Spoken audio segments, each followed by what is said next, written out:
Good afternoon and welcome to the 26th Chappel lecture.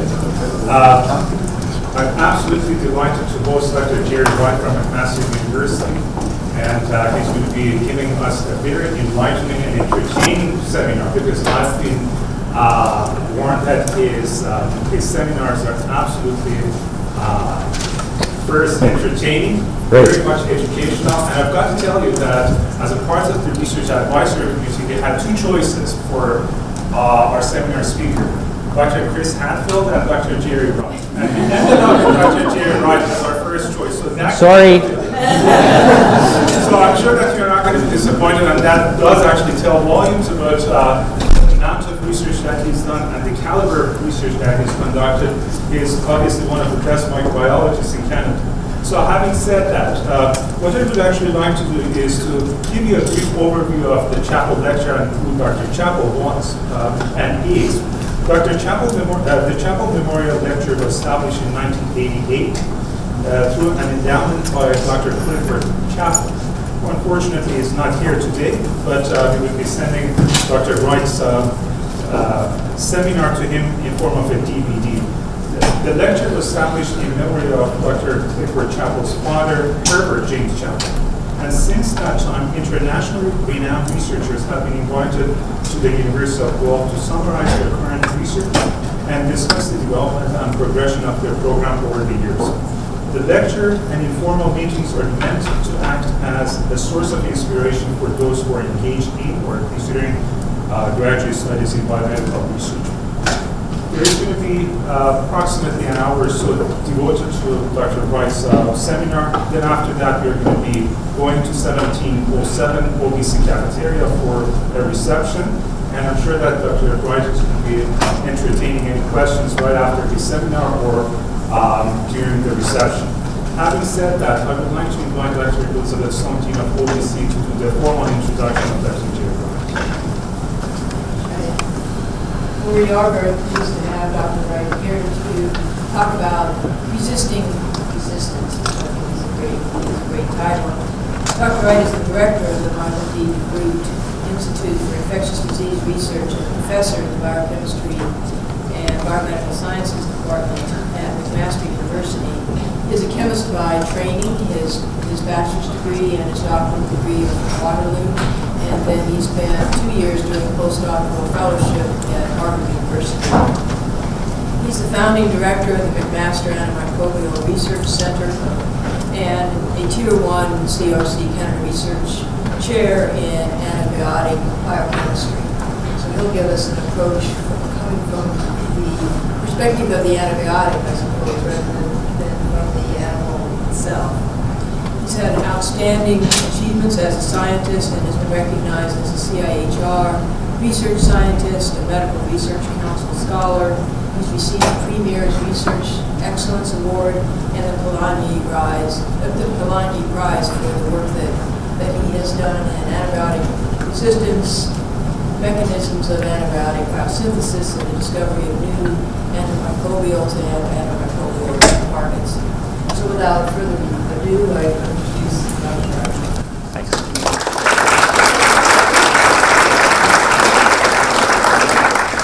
Well, thank you very much, Elizabeth, and thank you, Shane, for the invitation, and thank all of you for showing up here. And it's nice to see some old friends and meet some new ones. Can everybody hear me all right?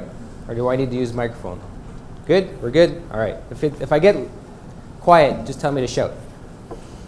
All right, so it's doubly fun for me because I have a long history with Guelph. I did do my PhD at the University of Waterloo, and it was part of the chemistry department, which I believe is still a joint program. And so we used to bomb down Highway 7 in a van to come and take lectures from. The first lecture I took here was actually from Anthony Clark as a young assistant professor. So that was a lot of fun. And then of course we visited the bar on a regular basis. On a very positive note, I have many students who have come through my lab, and postdocs have actually had roots here at the University of Guelph. So I owe the University of Guelph a lot for any of the success that the lab has seen over the last 20 years or so. So what I'd like to do today is tell you a little bit about some of the science that we're doing in the lab, give you my perspective on where antibiotic resistance comes from and how it evolves. Probably depress you for the first half hour or so, and then with any luck I'll be able to give you some hope that there are ways around this very significant problem of antibiotic resistance. The perspective that I'm going to talk or I'm going to speak from is mostly from human impacts of antibiotic resistance, but of course, whether it's a clinician seeing humans or a veterinarian seeing animals, the organisms are exactly the same. The problems are exactly the same in all of these fields. And so I hope I won't be too human focused for you, but the application is exactly the same whether it's animals or whether it's people. All right, so we've had antibiotics for a while, and the consequence of that is that things have gotten much better for us. Right? So this, in the graph here, you will see it's a timeline. This is life expectancy on the left. This is year. So for the most part, for most of the history of human beings, we've had a life expectancy on the order of 20 to 30 years. Things started to get better as we started dealing with things like sanitation, and really have gone up in a remarkable arc towards now. If in 1920 it was 51 years, so at this I'm about to turn 51, so I would be just about dead, almost dead. 2009 it's 81 years, so I got room to think about at least another 30 years of life, I'm hoping. And that all of these advances have happened in this very short period of time. And a lot of this has to do with our ability to control infectious disease. Two major advances in medicine, really. Our ability to control pain through anesthetics and our ability to control infection has allowed modern medicine to occur, right? So we can do things now that we absolutely couldn't even think about doing, right, 100 years ago, simply because we can put someone under, we can actually repair their heart, we can take their lungs out, we can cut out a tumor, we can do all sorts of things that were simply impossible to do because we could not control pain or infection. Antibiotics and anesthetics have changed the world. And as I said before, antibiotics don't just treat disease, they actually prevent it. And so things like surgery, cancer, chemotherapy, right? Could you imagine being able to wipe out someone's immune system with the current arsenal of chemotherapeutic drugs that we use now and not have a way to control the infections that will normally occur afterwards?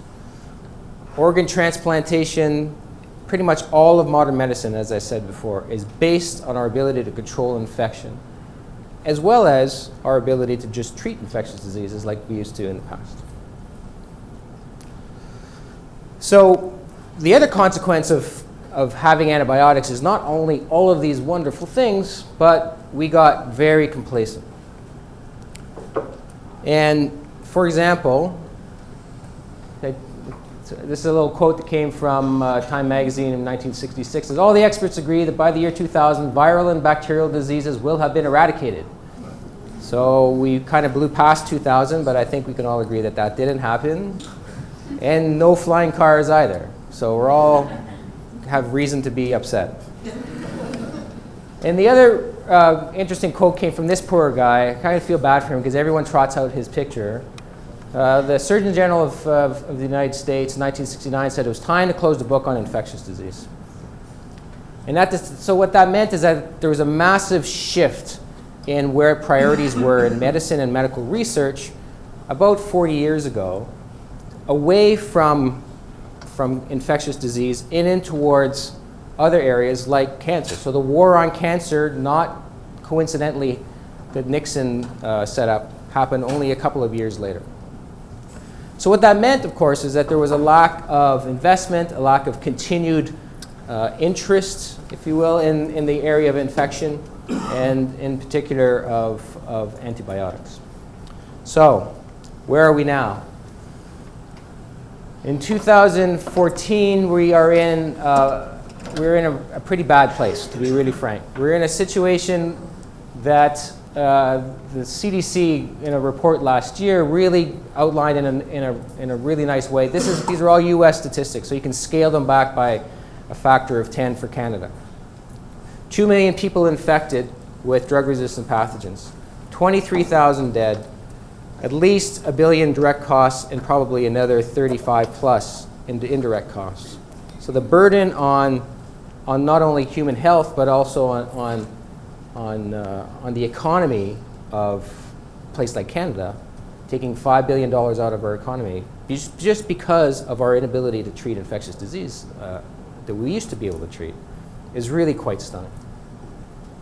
And what are the causes of this? Well, like what are the major concerns that we have? Well, this same report had this great thing, these hockey cards for bacteria. And so you can look at them and you can trade them. So this is threat level urgent. So carbapenem-resistant Enterobacteriaceae. This is something we hadn't even heard of 4 years ago. Right? So this is the short form of this is CRE, and I'm going to come back to this a few times during the lecture today. So CRE, public enemy number 1 according to the CDC. And then it goes on, multi-drug resistant Acinetobacter, C. diff, Campylobacter. The connection to food and animals here is very, very obvious for most people in the audience. Fungal infections. Neisseria gonorrhea that you used to be able to treat in 4 hours, as you saw in a couple of slides ago, is getting to the point that it's untreatable, right? And this is becoming a significant problem in Canada. And the list goes on. So ESBL producing Enterobacteriaceae, tuberculosis, VRE, salmonella, blah, blah, blah. So it just goes on and on and on. So this list is growing. It's not getting shorter. It affects us here. I mentioned CRE. There's an outbreak in British Columbia right now. This is from the Globe and Mail just a couple of months ago, but it still hasn't worked its way through.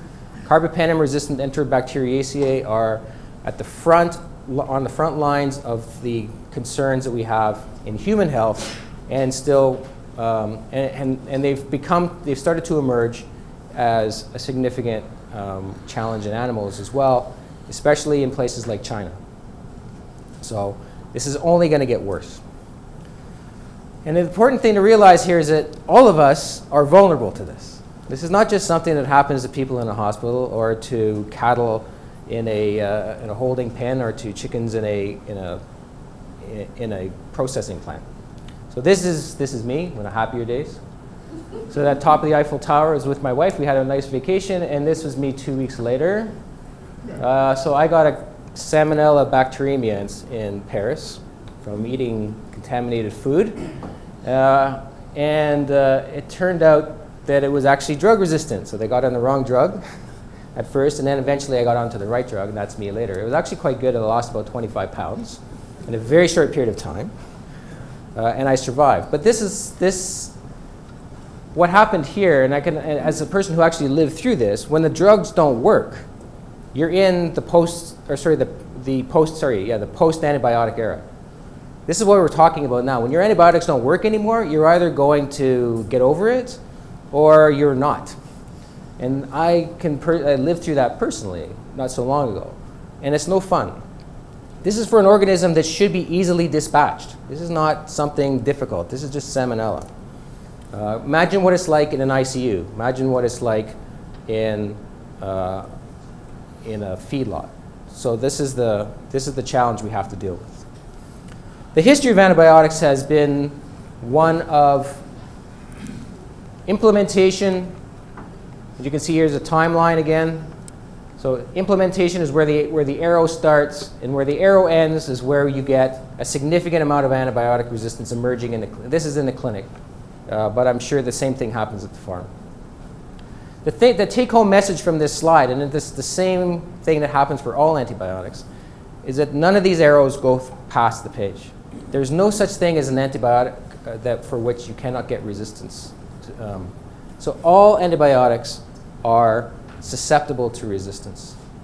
And I've been working in this field for almost a quarter of a century, and I cannot think of a way around this problem. This is just evolution. This is microbes. There's way more microbial genomes on a planet than there are us. And this is always going to happen. So where does all of this resistance come from in the first place? So the challenge for a clinician or for a veterinarian in all of this is that, how does this happen? I had this great drug, and all of a sudden it's no good anymore. Why is it that happens? Where does all these drug resistance genes come from? So a few years ago, we did this study. This study was done by a graduate student at the time, Vanessa, and an undergrad, Kate. And then we decided to go and just look for environmental organisms. We went and looked in a number of soils to look for spore-forming bacteria of the actinomycetes group, because we were interested in these for other reasons. And we just said, well, we collected about 500, and I said, well, just check and see if they're resistant to antibiotics or not. And this is the result. The result was surprising enough that it actually ended up in Science, but it was that most of them are resistant to multiple antibiotics. So if you had a pathogenic organism in a hospital where you lost the ability to use 7 to 8 different antibiotics on it, you would be really nervous. And this is just the organisms that live in the soil naturally. They're not causing disease. They're not doing anything. Their natural state is to be multi-drug resistant, right? And if you do a systems plot of this and you look at all the different phenotypes that came out of that, multi-drug resistant phenotypes, so 20 different antibiotics we looked at, 500 different strains. There were about 350 different multi-drug resistance phenotypes, and that's all these little black dots. And you connect them to the antibiotics, you will see that there are no antibiotics for which you can't get resistance to. Some there's a little bit of resistance, and for others, like this brand new drug at the time, daptomycin, there's just bucket loads of resistance in the environment. It turns out that the mechanisms of resistance that we see in these environmental organisms are the identical ones that we find circulating in the pathogens in hospitals and in the farm. So this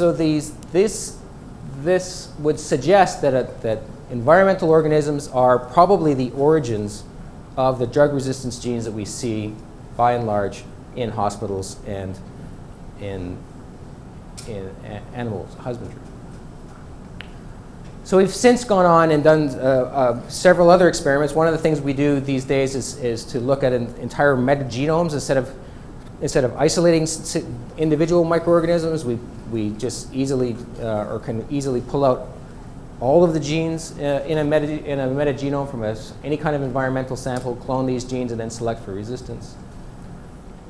And in work that Julie Perry, who has a Guelph connection, who did her undergraduate degree here in Guelph, did with some colleagues who are studying orcas.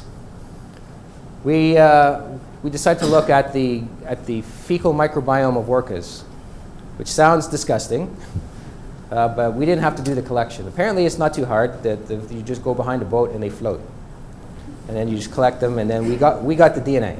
That's all I'm saying. And we were looking at a couple of pods, one of which was in Puget Sound, which is down here in a highly traveled area of Washington State. And another one was north of Vancouver Island, a little bit more pristine. And the results of these are kind of almost what you would expect. That first of all, there's drug resistance. This is just using a microarray. Drug resistance in all of these. So we looked at 3 pods, one of which we're not really sure of where it came from yet. We're trying to figure this out. But there's drug resistance in all of them, including all of the kinds of resistance genes that we normally see in clinical samples. And that the exposure to humans is associated with increased numbers of resistance. So the more anthropogenic exposure you have from the point of view of this animal, the more resistance you get. Sample size is small right now, but I think that's kind of intuitively it makes sense, right? People use antibiotics. There's a lot more opportunities to get antibiotic resistance, selection for antibiotic resistant organisms. That being said, as I said before, the environment is chock full of resistance organisms. So these kinds of results, as well as some pushback that we had when we published our original paper was, well, how can you be sure that it's really the environment that's the source of it, right? So if multi-drug resistance is the natural state of environmental bacteria, Or is it really the fact that we've been using antibiotics and it's hard to find a place on the planet where you haven't had some human exposure, right? So you can go to the top of Mount Everest, it's been polluted by humans. And if you look at the north, high up in the Arctic, right, you find evidence of human pollution. Humans have put their footprint on this planet in a really dramatic way. So you can always make a case that, well, maybe these genes are somehow related to your ability to, or the use of human use of antibiotics. So if you think hard about trying to find a place on the planet for which you have not, you can be sure that there has not been any human exposure, it's actually really hard, right? So then we thought, well, what about under the planet? And so we got connected with a remarkable cave microbiologist called Hazel Barton, who's now at the University of Arkansas. And Hazel is one of less than 100 people who has access to this cave system here called Lechuguilla Cave. It's in New Mexico. If you've ever seen Planet Earth, you know the TV show Planet Earth? Yeah, some people have seen it. There's a whole show on caves, and then there's this wonderful place with all of these crystal chandeliers and stuff like that. That's Lechuguilla Cave. It was only discovered in the late 1980s, and cavers had an inkling that there was a cave behind in this area, and they actually had to drill a portal into it. And what they found was the deepest and most extensive cave system in all of North America that had never been unsealed for about 3 to 4 million years. And they put a gigantic door on it, and in order to get access to it, you have to go through the Natural Park Service in the US. So that's why we can control we know how many people have been down there. And because there's been so few people down there, you can actually see their footprints and figure out where they've actually been. And so what Hazel and her colleagues did is she collected microbes from this environment. And to do this, the microbes in this case, so you can see what's going on here, that's just because they brought lights into it, right? There's no photons in this cave. So all of the energy for the microbes that live in this comes from the minerals in the cave. And so that all of the organisms live as biofilms against the surface of the rock. And so in order to sample then you get a hammer and a chisel and you knock them off, and then you bring back shards of rock to the lab, and you try and grow out the organisms that you can out of there. And so we worked with Hazel to do that, and did the same study that we did before, and this was done by Kiran Bular, who was a master's student at the time. And she did the same kind of screen, and it doesn't matter that you can't read this. This is just antibiotics. This is just resistance. These are gram positives. And the punchline of all of this is that even in this environment that has been isolated from the surface for 4 million years, you still get rampant drug resistance. So it's hardwired into the bacteria, these resistance mechanisms, which makes it so challenging when you're thinking about how to develop new drugs. And so we can go in and look at what kinds of resistance are there, and here's one example. So we studied this one organism from the caves called Brachybacterium paraconglomeratum. Love saying that word. And here what we did is just look we selected on erythromycin in this case, so we can see that this is normal. This is normally what the erythromycin will do. This is a susceptible organism. It's Micrococcus luteus. We like to use it because it's yellow and you can see it. It's highly susceptible. We expose Brachybacterium paraconglomeratum to erythromycin, and when that happens, it gets inactivated. Whether it's erythromycin, which is a natural product, clarithromycin, which is a first-generation semisynthetic derivative, or roxithromycin, a third-generation semisynthetic derivative. All of these are readily inactivated by this organism that has never seen a prescription for any of these drugs, I can tell you that. If we now look, we sequence the genome of this organism, and we have this website. If you're interested in looking at your favorite genome of an organism and find out what kind of resistance genes in it, you can look at it at this website over here, but this is what comes out of it. All of these different kinds of colors are different resistance genes. The blue is efflux, and what came out of that was a sequence that looked just like a macrolide phosphotransferase, a macrolide kinase that is circulating in a number of enteric pathogens. And then when we purified the protein and looked at it biochemically, we could see, and this is telithromycin. This is now a 4th generation macrolide antibiotic that has been used to avoid resistance. And we can see transformation to this phosphorylated derivative by this enzyme in a cave that's been sealed for 4 million years. Right? Similarly, we looked at it. It's the work that we haven't published yet, but it was work, I bring it up because this is Andrew Pulowski. He was out of Joe Lamb's lab, another big Guelph alumnus. He was looking at this Pathobiocillus organism in there, and this guy's just chock full of resistance enzymes, including resistance to the latest, greatest new drug to deal with gram-positive infections, which Pathobiocillus are, daptomycin. And here, I'm just showing you one bit of data that Andrew's generated. It's a streptogrammin lyase. It's a very unusual mechanism, a very specific kind of highly specialized enzymatic machinery that does a really strange inactivation mechanism by cleaving this bond right here, generating this double bond. And here we have this organism living in a cave that does this just as well as the organisms that we find in the hospitals. So these genes are all over the place. And it would suggest that they're actually really old. So the genes that we're looking at in the cave, of course, are from living organisms, or contemporary organisms. They're just isolated from the surface. They're isolated from us, right? But it would suggest that if we could go back in time, we might be able to find resistance genes too. And how do you prove this? You need some really old bacteria. It's very hard to get really old bacteria. You can, right? It's hard to get them. But if you got one of these in your back pocket, and this is Hendrik Poinar, who's world famous for having sequenced the Black Death genome and the cholera genome from an outbreak in the 1800s and stuff. And so this guy is insanely connected and knows how to deal with ancient DNA. And we were having this conversation over a glass of water. And I said, you know, if we could only go back in time using your techniques, we could do something really cool. He says, well, I know all of these guys who have really old sediments. And where do you get old sediments? You get them in the Yukon, because that's where the permafrost is. And this is what it looks like. So here we partnered with Dwayne Freese from the University of Alberta and Grant Zazula. Both of these are geologists who study the permafrost. So this is not mud. This is actually frozen sediment. And in order to you can see it's stratified, just like sedimentary rock. And you could read, you know, the old stuff is at the bottom and the new stuff is at the top.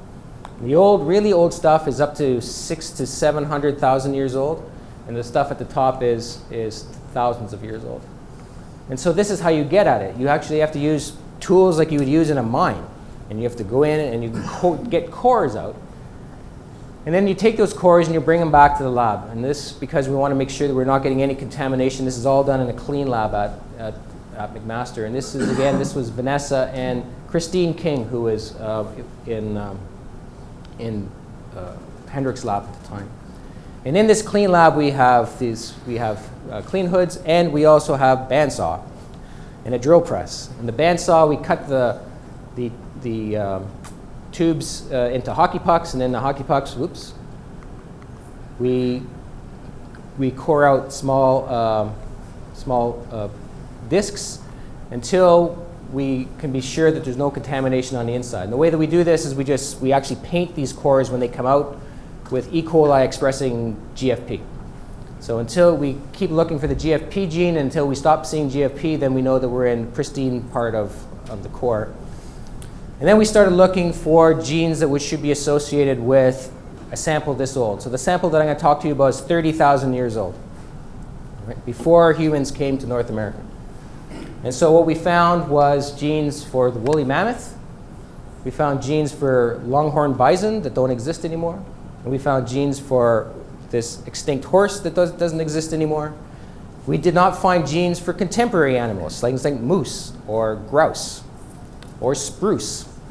Well, we found all of these, so we're pretty sure that these are really old genes. And what did we find? We found genes for resistance to penicillin, for resistance to tetracycline, and resistance to vancomycin. And in fact, we recapitulated the entire biosynthetic operon necessary for the vancomycin resistance, which just emerged in the clinic in 1987.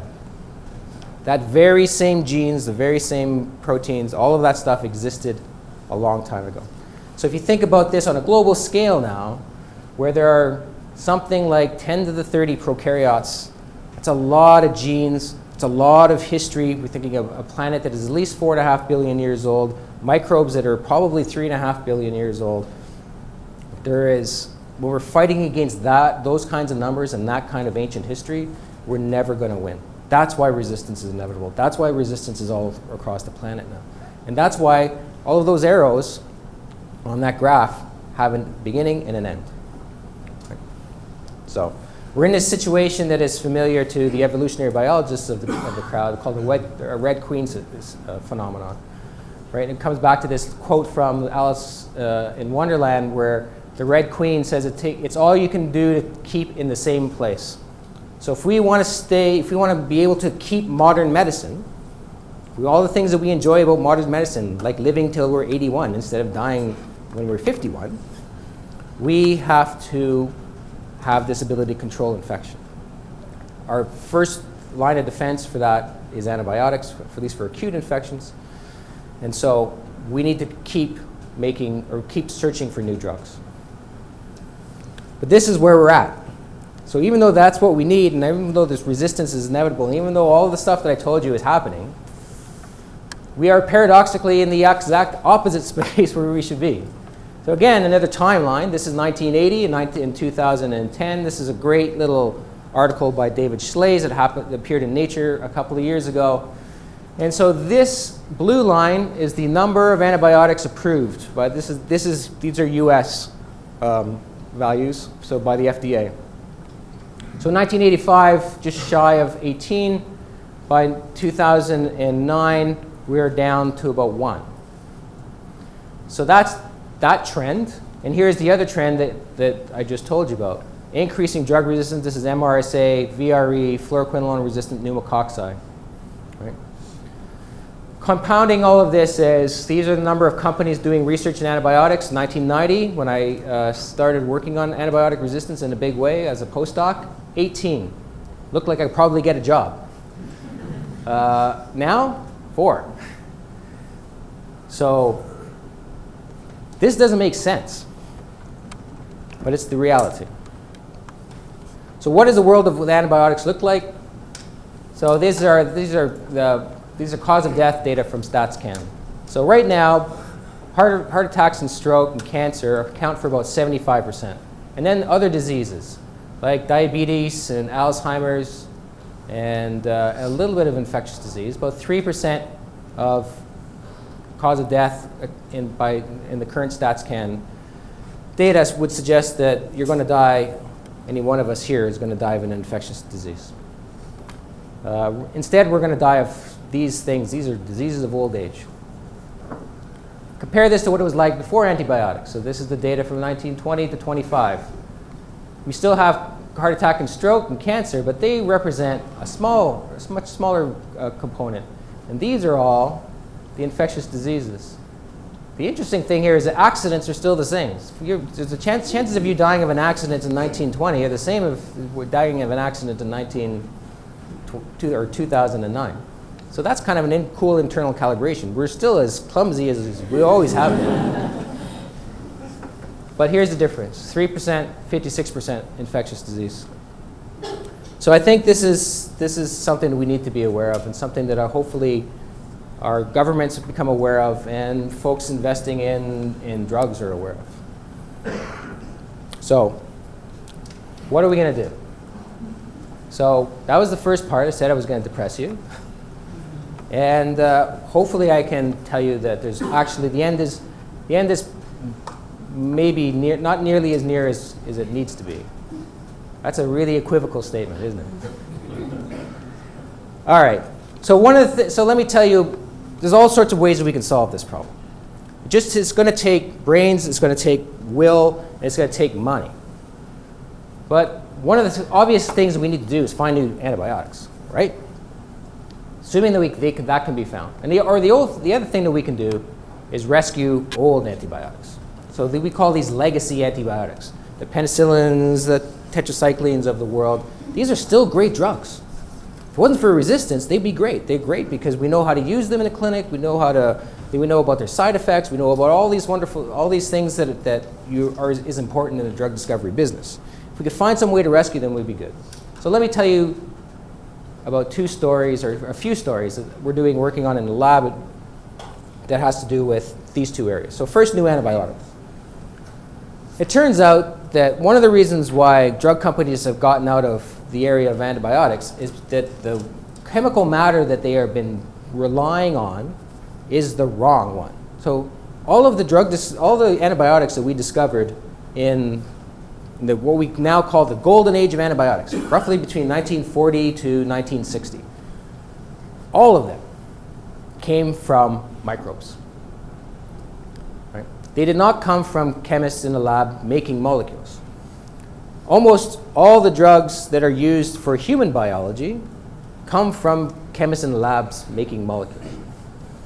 So there's the disconnect there, and that is that if you want an antibiotic, it's probably true that humans don't make very good antibiotics. There are exceptions, and we can talk about those, but the majority of antibiotics are made by organisms that look like this. People got out of this because they kept finding the same old drugs over and over again. Because the assay that they used during the golden era of antibiotics was very simple. You get some guy like this, you grind it all up, and you would ask in a test tube, does this kill E. coli? If it does kill E. coli, then you try and purify it and figure out what it is, and it ends up, oh, it's tetracycline again, rats. All right. And you do this again, and it goes, oh, rats. Okay? And that started to become a real problem. And so the folks in drug companies said, listen, this is crazy. Let's go to man-made compounds, and that didn't work either. So I think it's time we should go back. And so this is from our library. We've created a library of about 10,000 of these. We called it the WAC library, for the Wright actinomycete library. And we have about 10,000 of these actinomycetes that we've collected all over the place. 10,000 is not a lot. I'd like to collect more. So if anyone has extra money, I'd love to talk to you. Because it costs a lot of money, because this is all labor. We've made about 5,000 extracts out of these, and we're using these in a number of different assays. And the workflow that we use is we have some assay, and for the most part, we don't use this assay that I just told you about, which is what we grind up and see if it kills E. coli. But sometimes we do. And we get hits, and we have to validate them, because it doesn't necessarily, just because you worked once doesn't mean it will work twice. So we grow them up again and confirm it. And now the difference from the old days is that we can sequence a genome very fast. So we can sequence the genome of all of our validated hits in the same week that we found the organisms. And if we find a bunch of tetracycline genomes, then we just discard them. Right? It's way cheaper to sequence a genome than it is to purify tetracycline from brown goo. But then we also have to do purification of stuff out of the brown goo. And that takes a little bit of practice, but we're well set up at Mac to be able to do that. So that's the good news. Between these two things, we can quickly zero in on the determination of structure. So being able to sequence genomes very, very fast has changed the way we can do this, because we can predict from the genomes what kind of molecules should be produced from each one of these things. So in the old days, something like this would be thought to produce a single molecule, or maybe 2 or 3. But it turns out that they have genetic programs probably to make 20 to 30 different molecules. And so we've really just been scratching the surface of the chemical potential of these kinds of organisms. So we're very, very keen to continue to mine this. That's why I think that there's a lot of opportunity here. And then once we've determined their structure, we can determine their mode of action, we can put them in animals, and we can make derivatives. And here again, we're going to benefit. We can do the old style, which is what we call semi-synthesis. You purify that molecule, and then you would give it to a chemist in the lab, and they would put various bells and whistles on it to make it a better drug. The organism producing this thing over here does not making it so it's good for you. It's making it because it's good for it, and that's usually not the same thing. So if you want it to be a drug, it usually has to be modified. But now we can do something called synthetic biology. That is, we can go in and surgically, once we get excited about a biosynthetic operon, we can go in, surgically remove it, put it into a different producer, have it make different kinds of things. The sky's the limit these days for being able to do this. So there's lots of opportunity to expand on your initial hits in this fashion. All right, so here's some examples. So we just did that screen that I told you about. I told you it was not a great idea to do. Well, we did it anyways, just because we had to. But the thing that we found out of it was actually surprising. So this is a screen of 5,000 extracts from our collection against the so-called escape pathogens. So escape stands for Enterococcus, Staphylococcus, Klebsiella, Acinetobacter, Pseudomonas, and Enterobacteriaceae. And we did a series of screens in the lab against those, and here's what we found.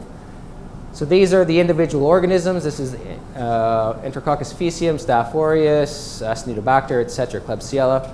So normally, in the old days, a drug company would go for these guys here in the sweet spot, right? The things that are killing most of these organisms are the ones that you would want because you want a broad spectrum antibiotic, right? But it turns out that you can get a lot more mileage out of your antibiotic if it really just kills one thing. Because we all know now that a broad spectrum antibiotic actually wipes out your microbiome, which causes all sorts of problems, including C. diff overgrowth and stuff like that, right?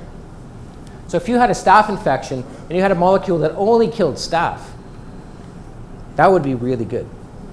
So what we're concentrating on are these guys out here, the guys that only kill staph, or the guys that only kill Acinetobacter. So here's some examples. So we did a screen against multi-drug resistant Acinetobacter baumannii, and we found this molecule here called factomycin. So factomycin, turns out it was purified in 1981 or 82, I can't remember. And then it was reported, here's a molecule that it kills some bacteria, and then it's just a paper somewhere. You can't buy factomycin anywhere. And there was no evidence at all that it killed multi-drug resistant Acinetobacter. So now we have this. We can make hundreds of milligrams of factomycin if we want. This is this biosynthetic gene cluster that I won't tell you about. So this will become important. So here's one. Here's another one. This is a strain against Burkholderia caenospacia. So Burkholderias are important in CF. So this was funded by the Cystic Fibrosis Foundation. This is the molecule over here. It's another same old story. It's pulvomycin. It's a known antibiotic, but no one ever knew that it could actually kill this guy. This organism laughs at antibiotics. It doesn't care about antibiotics. It's resistant to everything under the sun. It's not resistant to pulvomycin. And so we did this actually with Justin Nodwell, who actually engineered the strain that we found in our collection to make more of this. So factomycin and pulvomycin don't look anything alike, but they actually work in the same way. They are both called alphamycins. I didn't come up with that name, but I wish I did. So alphamycins are unusual inhibitors of bacterial translation. They inhibit elongation factors. That's where the alpha comes from, not from this guy. So you'll remember that we use elongation factor Tu as a way to deliver amino acyl transfer RNAs for translation. So so these are bound by elongation factor Tu in a GTP bound form. Binds to the ribosome. If it makes the appropriate docking cognate codon-anticodon interaction, you get release or GTP hydrolysis and release of elongation factor Tu. You bump it off with ETS, and the cycle continues. Pulvomycin pulls or inhibits this form, preventing the interaction with amino acyl tRNAs. And factomycin and another antibiotic called kiramycin bind to this version, preventing it from binding to the ribosome. So we have a cycle that is hit in two different ways, right? And so these assays, what these assays are telling us is that this is vulnerable and underexploited cycle target for potential antibiotics that address some of the most important pathogens that we have to deal with, Acinetobacter and Burkholderia. Right? So these are known molecules. Can we find better ones? And I'm not saying that polymyxin and factomycin should be drugs. They probably have all sorts of other problems, and I can point several out myself. But what we need to do is start looking for more alphamycins. How do we find more elves? Well, we developed a technology in the lab recently called resistant guided antibiotic discovery. This was done by Maulik Thacker and another Guelph alumnus, Peter Spadagiotopoulos, who's just finishing his PhD in my lab. And we published this last fall, but the gist of it is the following. I told you that people kept finding the same old drugs, and that's one of the reasons why they stopped looking for them. But it's actually hard to find those same old drugs, too. So if you want, this is vancomycin. The estimate from the literature is that in order to find another vancomycin producer, using that grind up and test assay, you have to screen 150,000 strains. So that's just based on everything that was culled from the literature, and that's the consensus of the field. I only have 10,000 strains, so I would never find another vancomycin. That's what that's saying. So we took 1,000 strains out of our library, and we said, let's just look for biosynthetic genes that we know to be associated with this. And we've been working on vancomycin biosynthesis for years, so that's why we did this. And when we did that, we did PCR against 1,000 strains, that the reality was that it was 1 in 1,000. So that's better than 1 in 10,000, right? Which would suggest that from our collection of 10,000, we probably have 10 vancomycin-like producers. They're not vancomycin perhaps itself, but something from that family. And in fact, if you use antibiotic resistance first to collect your strains, that is, from the soil, if you dump them, when we collect these strains in the first place, we just collect the pretty ones. We look at them and say, oh, that one's nice, it's making something green, and this one's white, that's kind of cool, and we don't have any sort of rhyme or reason. You just try and find things that morphologically look different than the other ones that we've collected. But if now we say, I'm going to go from the soil directly onto vancomycin, and I'm going to only find things that are highly resistant to vancomycin, it turns out that number goes to 1 in 10. So we collected 100 strains this way, and we found 11 producers of glycopeptides, including one totally brand new scaffold that no one has ever seen before. Right? So that's what we reported last fall. So we're now applying this to find new alphamycins. So this is Tim Johnson, a postdoc in my lab, and he's already done this, and he's found a brand new one already. And the assay for this that Tim developed is actually really cool. Because alphamycins bind the elongation factor TU, he finds things that kill bacteria from his collection of alphamycin-resistant strains. And then he adds elongation factor TU and looks to see if the halo gets smaller. Right? That means it's soaked up the antibiotic. So these are likely alphamycins. And in fact, he sequenced the genome of one of them, and here it is, and has the identical sequence. And we haven't solved the structure yet, because otherwise I'd show you what it is. But we're pretty sure it's a brand new alphamycin. I don't know if it's a new drug, but it's a way to start mining in a very selected sense, right? Instead of asking at random, can we find things that kill bacteria, can we do this very, very selectively? We could also find antifungals in this way, and we are very interested in antifungals because of, first of all, resistance in Candida in particular is a problem, but Cryptococcus is something that we don't like. Cryptococcus kills 600,000 people a year in sub-Saharan Africa. Right? Most people haven't heard of Cryptococcus, but it's a killer. It causes meningitis that actually kills a lot of people. So Linda Ejim is a technician in my lab, and she was just doing this very simple assay. She would streak Candida and Cryptococcus and then just look and see which ones were killing. And she found this one that only killed Cryptococcus neoformans. So it's a specific antifungal agent, which was very surprising to me. And this is Dhruv and Wen. Wen's the guy who solved the structure of this thing. This is a monster. This is the one that almost broke the lab. This is the biggest molecule we've ever looked at, and it is absolutely enormous and very challenging to get at. And we don't know, and we still don't know how it works. But it actually kills Cryptococcus almost completely selectively. has no effect on human cells either. It just seems, we call it evomycin. The reason why we got the strain from a friend, or we got the soil from a friend of ours who's actually Linda's husband, who lives in Nigeria. And he's from the Igbo tribe, and that's what we call the evomycin. This is the biosynthetic gene cluster, and this is Nick Wagenlichter, who's in my lab, who's our bioinformatics guru. It's enormous. It's 150 kilobases. In order to make this thing, and it makes tons of it. So it's got to be a reason why it's making it, but we're happy to do it. And so now we're doing a bunch of animal work to see if it actually works in animals, and the day's up. But we can, I guess the reason why I'm showing you this is that I think there's lots of chemical matter to be extracted from these organisms yet that we haven't done, and I think the key is to run the right assays. Don't look for the things that everyone has looked for the last 70 years, the things that kill everything. You find things that kill specifically, and those might be high value. Right? And the last thing I'm going to show you is this other idea. How can we rescue old antibiotics? And the thing that we do is try and pair them with other molecules. And so this is work that was published a little while ago, a couple of years ago, with Eric Brown, another Guelph alumnus, got his PhD with Jenna Wood. And Mike Tyers, I don't think has anything to do with Guelph, but you never know. I'm sure Guelph probably has something to do with everybody. And here what we did is just we were looking at an old tetracycline antibiotic called minocycline.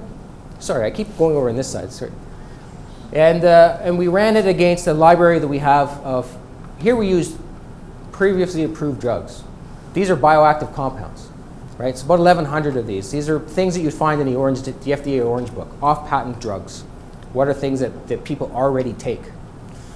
And we just said subtherapeutic amount of minocycline, any old compound that people take anyways from the pharmacy. Can we find interesting synergies between them? And we did this against Staph, E. coli, and Pseudomonas.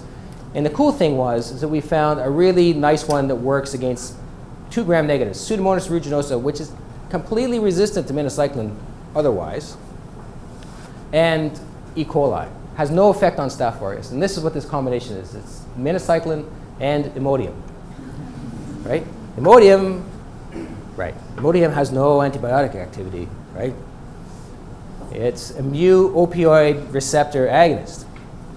But it actually has this cryptic activity in gram-negative organisms, and we can talk about the mechanism if you're interested, because we figured all of this out.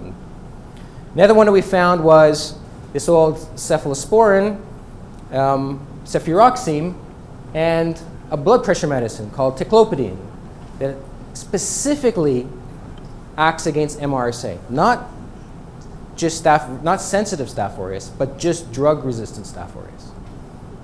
And again, we figured out the mechanism of how that works. So this idea of combining things together actually has some traction. So can we combine this now with our collection of natural products? And this is Georgina Cox. She just recently ran a lovely little screen, found a molecule that potentiates rifampin in E. coli. So normally E. coli is intrinsically effectively resistant, very high MIC to rifampin, which is an antibiotic that inhibits RNA polymerase. And we found this molecule. It's called A3018. It's part of an old collection of molecules that normally has a bunch of sugars over here. If these sugars are there, then it has no effect. But in the absence of those sugars, it actually inhibits efflux. So this is a colorimetric assay where we're increasing the amount of A3018, and it inhibits the efflux of rifampin from the cell. So that's how it works. And so Georgina's now done this screen, this adjuvant screen, with a bunch of these extracts, and here's some results. And you can see that there's no shortage of data to follow up on, right? We're going to find things that are going to be able to potentiate antibiotics in this fashion without any difficulty. And the last story I'm going to tell you is to bring you back on this CRE that we started out with. Remember, carbapenem-resistant Enterobacteriaceae, public enemy number 1 according to the CDC. The reason for this is because of a resistance gene that inactivates the penicillin and carbapenem antibiotics using a metalloenzyme called a metallo-beta-lactamase. Most beta-lactamases that we've had to deal with in the clinic are so-called serine beta-lactamases. So the 10 beta-lactamase that everyone uses for cloning and the ESBLs and all that kind of stuff, they all have an active site serine, There's been, in the environment, these zinc-dependent enzymes, but they've never been a clinical problem until NDM1 reared its ugly head in 2008. This is like the Death Star for all penicillin, cephalosporins, carbapenem antibiotics. It absolutely destroys all of it. And it doesn't care. It's just evil.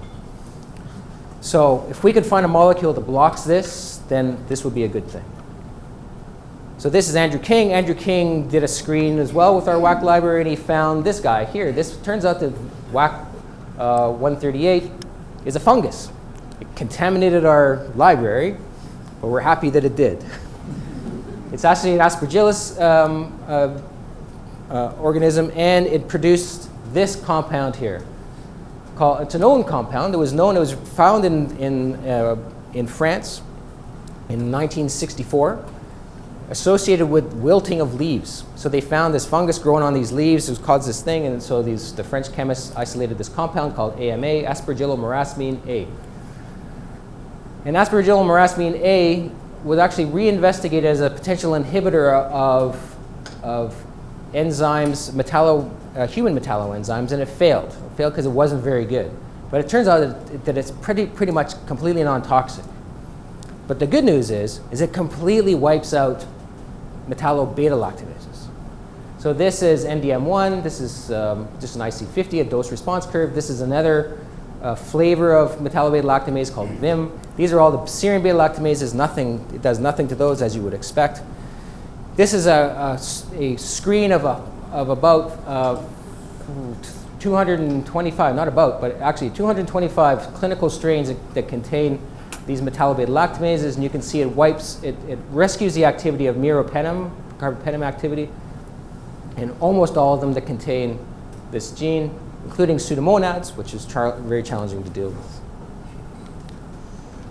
And it works in mice, so it has ability to knock down the amount so if we infect mice with Klebsiella pneumonia containing NDM1, and we give them a single dose small dose of AMA, we knock down the number of counts in both the spleen and the liver. And here's the money shot.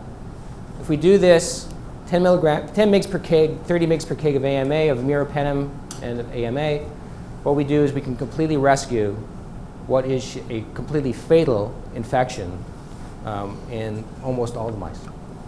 So this, out of all the things I've ever done in my lab, this is the closest thing I think that I've ever had that I think will actually has the potential to do something exciting in the clinic. Assuming and that's where we're pushing this. All right, I'm at the end of my time. Here's what I told you. Antibiotic resistance is old, and it's everywhere, and there's nothing you can do about it. Right? Well, there are things you can do about it, but we can talk about those later. Right? This environmental resistome is the reason why we have such a rough time trying to find new drugs. But there is hope. I hope I've shown that there's hope. We can find new drugs if we try hard, we look in the right place. And if we use these combinations, I'm really excited about these combinations. So I think we can really do some good work here. All right, so I'll just leave you with this. I think I named everyone who was involved in the work, and if I didn't, I apologize to them directly. And Joshua Letterberg said, pitted against microbial genes, we have mainly our wits. So really the only way we're going to get our ways out of this is we have to think our way out of it. And these are the folks that funded it, and I will thank you all again for listening to me.